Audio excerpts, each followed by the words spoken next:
C'est ainsi que s'arrête cet Euro 2020. Sortir en huitième de finale au tir au but. Face à la Suisse, à cause d'un loupé de Mbappé. Gueuse tout le monde, c'est 59. Aujourd'hui on se retrouve pour une vidéo où on va parler de l'Euro et surtout de tous les matchs de l'Euro. Mais surtout encore plus que tous les matchs de l'Euro, on va parler surtout essentiellement de ce France-Suisse. Match moyen de la part des Français, notamment les 45 premières minutes décevantes des Français. Notamment il y a aussi des bonnes choses. Loris a été bon, Benzema a été bon. La frappe de Pogba est incroyable. Voilà. Aujourd'hui, je suis pas tout seul. Je suis en compagnie du seul de l'unique Silver, Tiger, YT. Comment tu vas, Pélo? Ça va et toi? Je suis dépité du match d'hier, j'en peux plus. Déjà à la fin sur le penalty d'Mbappé, il doit être retiré. Le gardien, il y a le pied en dehors de la ligne. C'est le bâtard d'arbitre. Cet arbitre là. De toute façon là, avec les arbitres, je m'énerve en ce moment avec les arbitres. PSG City, j'ai pété un câble. PSG il y a eu un autre match. Mais là non, c'était PSG City, j'ai pété un câble. Les deux matchs. Bayern, j'ai des fois un peu pété un plomb quand même, hein. Même si bon, j'étais stressé surtout. France-Hongrie, j'ai pété un plomb. France-Allemagne, j'ai pété un plomb. France-Portugal, j'ai pété pas vraiment un plomb, mais j'aurais pu. Et franchement, hier, France-Suisse, j'ai pété un plomb. Clairement, aujourd'hui, on va un peu parler déjà de la compo en 3-5-2. Pourquoi il fait un 3-5-2, Loris Deschamps? Tu devrais rester sur ton 4-3-3. Mais si tu fais un 4-3-3, en défense, tu mets qui? T'as 3 défenseurs centraux. Bah, en fait, pour moi, tu mets Varane avec Kimpembe en défense centrale. L'anglais, tu t'en bats les couilles, tu le mets sur le banc. Vous avez vu ce qu'il a fait? Le mec regarde à gauche, à droite quand il y a le premier but, alors qu'il faut regarder au-dessus, ce gros bâtard. La vie là, je vais insulter comme ça fait un moment que j'avais pas insulté. Et toi là, non mais toi, oh là là, Pavard, sale bâtard. T'as de la chance que Loris arrête le péno. Alors déjà, je vais aussi insulter l'arbitre. Jamais de la vie à penalty, ok? Jamais de la vie à penalty. Il tacle dans surface. En dehors de la surface. Jamais de la vie à péno. Cet arbitre, c'est un clochard, la vie de ma mère. Aujourd'hui, j'ai insulté. J'ai déjà dit, je le répète. Mbappé. Avant, c'était Mbappé Porsche. Maintenant, c'est Mbappé grosse pute. Désolé Mbappé, mais ce que t'as fait hier, c'était nul. Nul. Voilà, Germain, Germain, il est comme toi. T'étais comme Germain aujourd'hui. La vie, t'étais comme Germain, sale bâtard. Non, j'ai comme. Je vais pas t'insulter. Mais le tir là, t'accélères. Pourquoi tu frappes pas d'abord? T'es au milieu de la surface. Pourquoi t'attends d'être à 1 mètre du but pour frapper? T'es à 5 mètres de la surface, tu peux frapper. Et à 1 mètre, non, tu dis, à 2 mètres, tu dis, je vais tirer. Non mais là, un petit peu. Remets-toi en confiance. T'es idiot, Mbappé, t'es idiot. Mais après, moi je me dis que si le penalty loupé va peut-être le remotiver derrière. Comment dire, à marquer et à avoir un nouveau chapitre qui se construit, parce que ça fait un moment qu'il est en galère, donc peut-être qu'il va redémarrer de zéro et qu'il va essayer de faire mieux. Parlons maintenant de Karim Benzema, l'homme du match côté français. Si la France regagne, il y aurait homme du match, je pense, clairement. Bien. On a un peu aussi, il y a Pogba, la frappe de bâtard qui te met, mon gars, elle est incroyable. Griezmann, je l'ai pas trouvé mauvais. Griezmann, c'est bien. Alors là, je l'ai pas plus trouvé bon que le Portugal, et c'est clair. Mais niveau défensif, il est pas mauvais, Griezmann. Il te revient en défense, il te fait des gros tacs, c'est mort. Voilà, maintenant on va donc parler de tous les matchs de l'Euro. Du premier match au dernier match qu'il y a eu hier. On va commencer avec Turquie-Italie, un beau match je pensais déjà que la Turquie aurait pas pris aussi cher contre les Italiens, 3-0. Pays de Galles, Suisse, je voyais les Suisses gagner. Résultat, un partout. Penalty, je crois, loupé pour la Suisse. Où il y avait un but suisse à une. Danemark-Finlande. Je voyais les Danois gagner, mais après le match d'Eriksen, c'était compliqué. Du coup, c'est les Finlandais qui ont gagné 1-0. Ensuite, il y avait Belgique-Russie. Bon, la Belgique qui s'est baladée 3-0. Pays-Bas-Ukraine qui était un match compliqué pour les Pays-Bas. Qui menait 2-0. En 5 minutes, ils se prennent 2 buts. Et qui derrière, sur un coup franc, je crois, vont remettre un autre but. Ou une accélération, ils vont mettre un autre but. Plus tôt dans l'après-midi, il y avait Autriche-Macédoine du Nord. Victoire des Autrichiens. 3-1.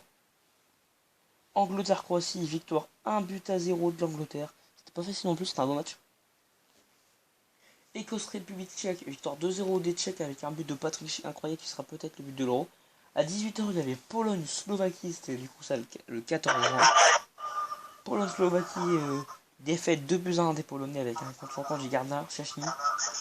Espagne-Suède 0-0, match de merde. Et pour revenir sur le premier match, c'était la première fois que le premier but de l'Euro était un contre son camp, c'est incroyable. Ensuite, passons maintenant au 15 juin. Avec le match Hongrie-Portugal, l'Hongrie qui a été, je pense, la surprise des petites équipes, des groupes, de tous les groupes, car clairement elle a attendu la 84e minute avant de plonger, de ne plus être dans le match, puis de se prendre 3 buts. Elle a résisté 84 minutes, voilà, c'est ça que je voulais dire. France-Allemagne, beau match, mais j'ai ragé parce que déjà, j'ai ragé ce match-là. Pourquoi j'ai ragé sur ce match-là? Parce que déjà, le match. Déjà, le contre-camp, je suis content. Merci Hummels. Hein. Hummels, tu seras toujours dans mon cœur parce que je pense que tu vas faire éliminer ce soir. Et Hummels, remets un contre-camp contre l'Angleterre, s'il te plaît. C'est gratos. Je demande ça gratos. Après, les 2 buts et les 2 pénaltys, tu vas pas me dire que je peux au moins accorder un péno ou un but. Parce que jamais de la vie, ça. Les 2 buts, ils sont hors jeu. Accorde au moins un but. Parce que je suis d'accord sur celui de Benzema, meilleur jeu, mais sur celui de Mbappé, il y a jamais hors jeu. Et les deux joueurs, ils se font découper, il n'y a rien dû. L'arbitre ne risque pas faute, ce sale connard. Je jure, j'ai insulté. Benji, t'en as pensé quoi du match Allemagne-France? T'es là? Oui. T'en as pensé quoi de France-Allemagne? Sympa. Mais je trouve, pour moi, il doit siffler un péno. L'arbitre. Pour nous, il y a pénalty pour notre équipe. Hein. Je suis sûr certain. Ah là là, Turquie, Pays de Galles, défaite 2-0 des Turcs. Moi, je voyais les Pays de Galles gagner. Vous voyez, Pays de Galles gagner. C'était Amsterdam. Non, c'était pas Amsterdam, c'était Bakou. Donc, Bakou, je sais pas, c'est pas si c'est le Pays de Galles ou pas. Ensuite, il y a eu Italie-Suisse, la victoire 3-0 des Italiens. Alors, juste comment l'Italie fait, la Suisse fait pour perdre 3-0 contre les Italiens et pour venir nous mettre un 3-3 derrière. C'est assez ouf quand même. C'est ouf, c'est ouf. Hein?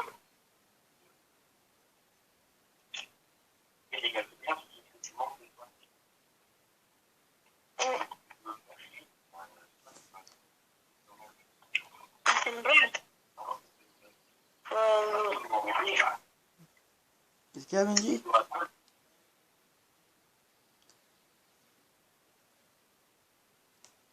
Ensuite, place au prochain match. Il y avait aussi Finlande-Russie le 17 juin. Victoire des Russes 1-0. Ensuite, le 17 juin, il y avait Ukraine-Macédoine du Nord. Victoire des Ukrainiens 2-1.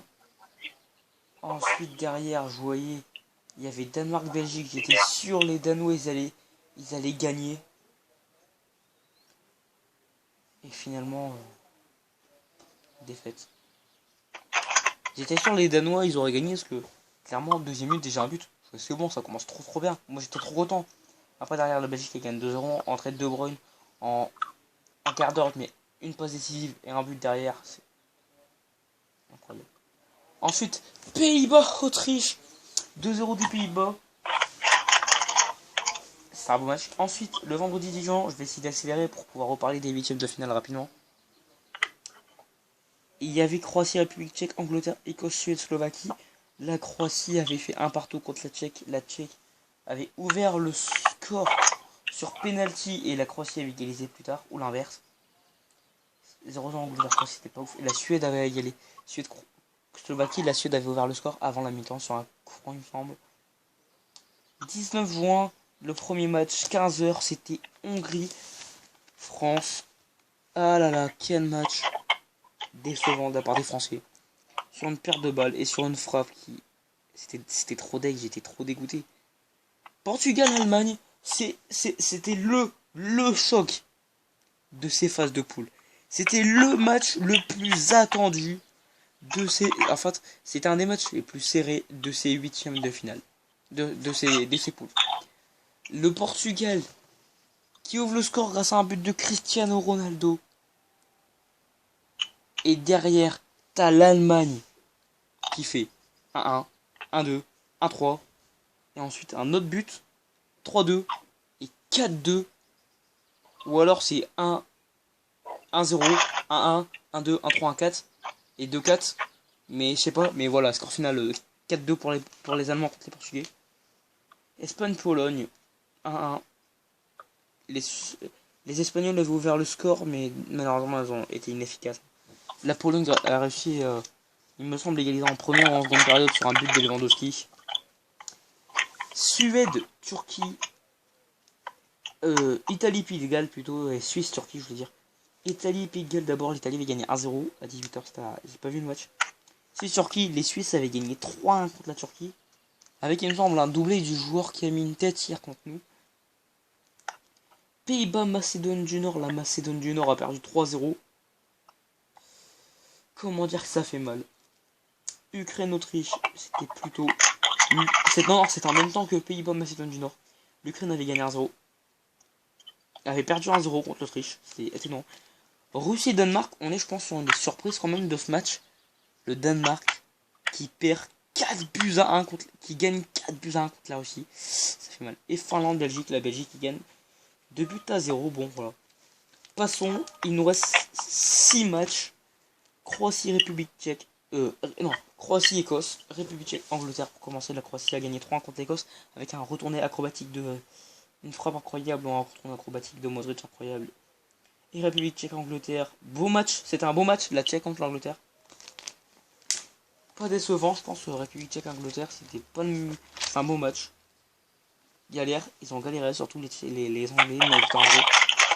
Maintenant, on va passer les matchs. Alors là, parlons de Suède-Pologne. Ah, Benji a quitté tout seul. Je vais le rappeler. Donc, je pense qu'à quelques minutes à la fin du temps réglementaire, les Suédois étaient qualifiés, mais pas sûrs d'être premiers. Mais par contre, eux, les Polonais, étaient qualifiés en cas de nul. Messagerie Orange, bonjour. Il ne répond pas, c'est pas grave. Et derrière, victoire des Suédois dans la fin du temps réglementaire. 2 buts partout, c'était totalement ouf ce qui s'est passé. 3 buts à 2, du coup les Polonais se retrouvent 4e de leur groupe. Derrière la Slovaquie, l'Espagne et la Suède première. Messagerie Orange, bonjour. La personne que vous essayez... Ça fait très mal. On va maintenant évidemment parler du sacre, du match du carton plein de l'Espagne qui s'est réveillée contre la Slovaquie. 5-0. Avec un but signé... c'est Laporte. Beau but. Ah là là, Allemagne-Hongrie. 2 buts partout. Les Hongrois avaient ouvert le score. Égalisation des Allemands. Ensuite, ils mettent un autre but derrière l'égalisation. Les Hongrois avaient ouvert le score dans le début, dans le premier quart d'heure. Autour de l'heure de jeu. L'Allemagne avait égalisé. 5 ou 10 minutes plus tard. But de... Entre 4 et 5 minutes plus tard. Ou 6 ou 7. Ah bref, vous m'avez compris. Quelques minutes plus tard. But des Hongrois. Et 86e minute, les Hongrois étaient qualifiés. Et le but qui va amener la deuxième place aux Allemands, 2-2. Portugal-France. 40 premières minutes dégueulasses. Jusqu'à ce penalty transformé par Cristiano Ronaldo. La France a derrière eu un penalty dans le temps additionnel qui a permis à Benzema d'égaliser. Dans la première minute et 44 secondes du temps additionnel. Nous sommes en début de seconde période à 46 minutes et 44 secondes pour être précis. Accélération de Monsieur Karim Benzema. Frappe, poteau rentrant, magnifique. Mbappé qui loupe une action dans son tirage, j'étais fier aussi. Et ensuite, vous la connaissez la suite. Il y a l'agence Loris sur son chat. Loris, je suis pas. Si j'étais arbitre et que j'étais pas français, je le mets en rouge direct. Hein. Ce qu'il fait, c'est. Ouais, ça se fait super mal, je pense. Et ensuite, évidemment, voilà l'égalisation des Portugais. Pays de Galles, Danemark 4-0. Les Pays de Galles avaient un carton rouge doublé de Poulsen pour le Danemark qui s'est largement imposé. Italie-Autriche 0-0 à la fin des 90 minutes. L'Italie a donc gagné 2-1 son match contre la Suisse. Contre l'Autriche plutôt. Ensuite, Pays-Bas, République tchèque 2-0 pour la République tchèque. Avec un but de Patrick Schick. Un autre joueur qui a marqué et qui a mis une passe décisive à Schick. Les Pays-Bas qui avaient perdu 2-0 quand même. À Budapest contre cette équipe tchèque.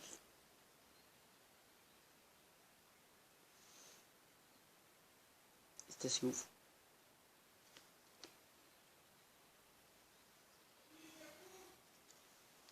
J'arrive dans 2 minutes. Aussi, il y avait Belgique-Portugal, victoire 1-0 des Belges sur un but avant la 42e, 43e sur une frappe splendide de Torgan Hazard, incroyable frappe. Croatie-Espagne. Oh là là là là. Passe en retrait du défenseur espagnol au gardien contre son camp 0. Contre son camp du défenseur. Alors en fait c'est même pas, c'est une erreur du gardien qui doit la contrôler, qui doit la récupérer, il arrive même pas. Et ensuite. Il s'est passé un petit festival, égalisation des Espagnols avant la mi-temps. Et peut-être même 2 buts. Et 3 buts. 3 buts à 1. Et là on arrive à la 75e minute. 3-2. 3-3. Et l'Espagne qui gagne dans les prolongations. 5 buts à 3. Match fou. Phénoménal. Et là on a évidemment parlé de France-Suisse. Que dire de ce match? Déjà l'Anglais tête d'un joueur suisse qui permet aux Suisses d'ouvrir le score. Ensuite début de seconde période. Le geste incroyable de Benzema qui permet à l'équipe de France d'égaliser. Ensuite, 2 minutes plus tard, accélération. Benzema, but. Non, Griezmann frappe. Le gardien il repousse et il fait une passe D à Benzema qui met une tête. C'est une passe D carrément, quasiment. Et ensuite, magnifique frappe de Pogba qui rentre en lucarne. Et la suite, vous la connaissez. 10 minutes, 2 buts, un but hors jeu, 2 buts quand même. Et une défaite, un penalty loupé de Mbappé. Maintenant, il reste Angleterre-Allemagne que je vais aller voir dans 2 minutes. Et Suède-Ukraine. Les huitièmes, les quarts déjà. Ce sera vendredi 2 juillet. Et à 18h, il y aura Espagne-Suisse. À 21h, il y aura Belgique-Italie. Et le 3 juillet, il y aura République tchèque-Danemark à 18h. Et à mon avis, c'est le gagnant, le dernier quart, ça serait le gagnant de Angleterre-Allemagne contre le gagnant de Suède-Ukraine. Voilà, c'est la fin de la vidéo. Si vous avez apprécié, n'oubliez pas de liker. Bref, on se retrouve bientôt pour une vidéo FIFA sur l'Euro. Oui, car j'ai simulé l'Euro sur FIFA, j'ai fait jusqu'au 8ème de finale. Et on fera ensemble les quarts et on regardera les demi, le match pour la 3ème place et la finale. Tous ensemble. Bye tout le monde. Prenez soin de vous. Et maintenant, rendez-vous en 2022 pour la Coupe du Monde au Qatar.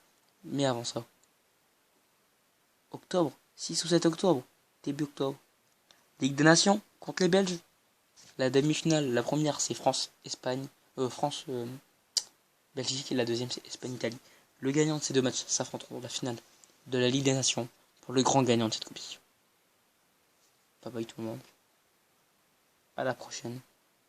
J'espère. On va aller loin dans la Coupe du Monde 2022 et dans la Ligue des Nations. Et aussi, vive Paris. J'espère que Paris va remporter la prochaine LDC.